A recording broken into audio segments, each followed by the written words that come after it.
Welcome to Sporty Sport and another i30N here on our dyno. This is a Gen 1 car, Pre GPF. I'm sure some of you will recognise it from the stickers down the side of the car. This belongs to Dan Bushell. It was also a development car for Forge Motorsport, who Dan worked very closely with. So it's got the induction kit, turbo elbow, the hard boost pipe, intercooler, and the header tank stroke catch can. All of those were developed on this car. When Dan first brought it to us, he had a Owen Development uprated turbo, hybrid turbo fitted. It also had an uprated fuel pump, and we mapped it. We were able to map it to, and it produced 382 horsepower. Dan subsequently sold the car. Belongs to another customer now, and we've been looking after maintaining this for 2 years or so. And we got talking about the Gen 2 Turbo, what were the benefits of the Gen 2 Turbo over what he previously had, the Own Development's Turbo.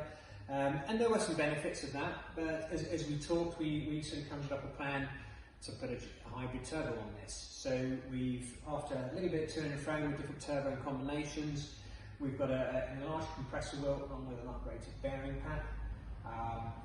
This has enabled us to produce more power, but always the sticking point on the i30 and many injection cars. There simply isn't a pump big enough to get the fueling that you need to produce these big numbers. You need to go way past the 400 pounds-ft of torque and sustain it through the mid-range. And it's the mid-range where the big problem arises, because the pump is driven by the engine. So at 6,000 revs, for example, it can produce twice as much fuel as it can produce at 3,000 revs. And when you're running these big torque numbers through the mid-range, it's very hard to fuel them correctly if the pump just simply can't keep up. So to combat this, we've fitted a 5th injector system, which comprises of an injector, a Bosch injector mounted down one of the hard boost pipes. The fuel is fed and teed off from the original, just before the original high pressure fuel pump, so it's getting practically a direct feed from the fuel pump at the back. It's ECU controlled, it has its own ECU, but that ECU is mounted here on the bulkhead, and that interfaces with the factory ECU where it picks up boost signals, RPM signals, throttle position and so on. So we can produce a proper map for the 5th injector. It doesn't just turn on, it's mapped to the boost and interface to the original ECU.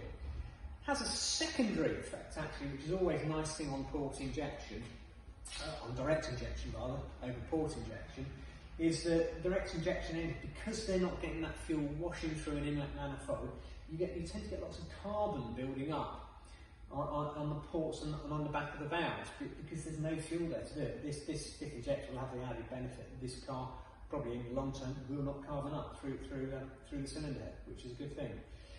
That's not why we did it though, we did it for power, and the net result of being able to fuel the turbo correctly is we've lifted this up to 466 horsepower, 442 pounds-ft of torque. It actually holds huge torque through the mid-range. Between 3,000 and 6,000, it's above 400 pounds-ft of torque for the whole way. So we're really pleased with that, and it's going to be very, very quick on the road. We'll have a look at the graphs on the screen, and you can see how the new setup compares with the old setup, and where all this torque is and what it produces. So we'll go and have a look at that now. Here we are at the graphing screen. 2 graphs on display here. The top one here, if you can see my cursor wiggling, that's brake horsepower, that's power. Red line being the Gen 2 Turbo and blue line being the Gen 1. And on the bottom graph we've got pounds-ft, torque. Red line again being the Gen 2 and blue being the Gen 1. What you can see here is we started the run within a mile an hour of each other, the blue and the red, and there's no loss of response at all on the Gen 2 hybrid, which is really pleasing, because quite often when you go bigger wheels, you'll get the graph sort of sags and comes underneath. You can see where my cursor is going before the turbo can really get into its stride and get going and generate the boost, and we've lost none of that here, which is really, really good. So the numbers, let's start with torque. We'll start from 3,000 revs because that's where the lines start to separate. 41 pounds-ft of torque here and 24 horsepower. So the turbo's just getting into its stride really. 3.5, 56 pounds-ft and 39 horsepower. 4,000 revs, if I can get there, is 75 pounds-ft 157 horsepower, 4.5, 83 pounds-ft of torque, and 71 horsepower. The turbo's really starting to get going now, this Gen 2 turbo. So at 5,000, 101 pounds-ft and 96 horsepower. And at 5.5, 100 pounds-ft and 118 horsepower. At 6, 87 pounds-ft and 100 horsepower. And at 6.5, which is kind of the last one on the Gen 1 car, as we were running them then with the standard rev limiter, is 61 pounds-ft and 76 horsepower. We've now can increase the rev range, and you can see there, so we're able to run it further.